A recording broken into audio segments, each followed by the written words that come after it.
Hello everyone and welcome to Bungie No Money. The newest strategy war game offers a wildly different experience from other games. In many of its aspects, this game is unique, primarily including the base building and troop training systems. It also includes some innovations and interesting elements in its combat, the way units level up, and even how the world map works. Most of your actions in Warpath will take place at your base, which is only an empty plot of land at the beginning, as in every other strategy game. As part of the tutorial, once you receive your first airdrop, you will have the means to start building your first few structures and establish a position on the land. The base building takes place directly on the said map, in contrast to other strategy games, where your base of operations is on a different screen from the world map.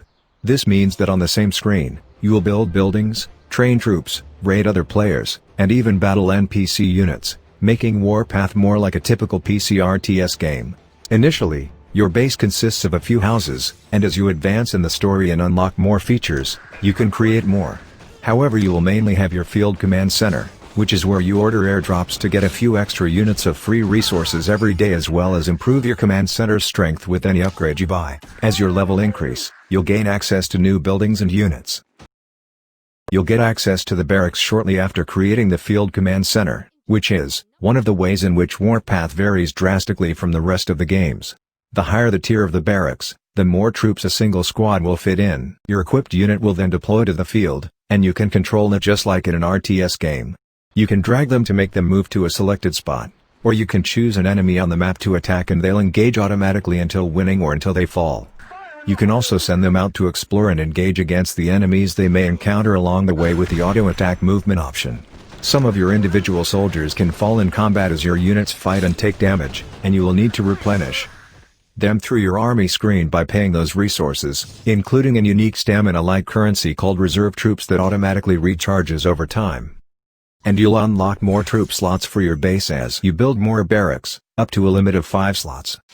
In addition, each barracks can be upgraded by having annexed extension buildings, which improve the limit of your maximum backup troops, the speed at which reserves recover, and the time it takes to train new units.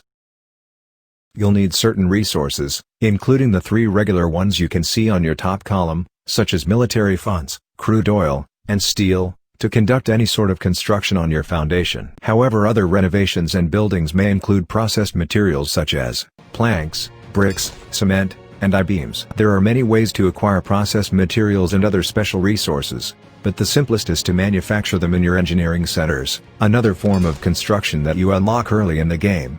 This is easily done by entering the building and enqueuing the products you intend to manufacture to start the production process. Each material has its own processing time, so you can simply queue and return some of them later to pick up the goods and place more orders.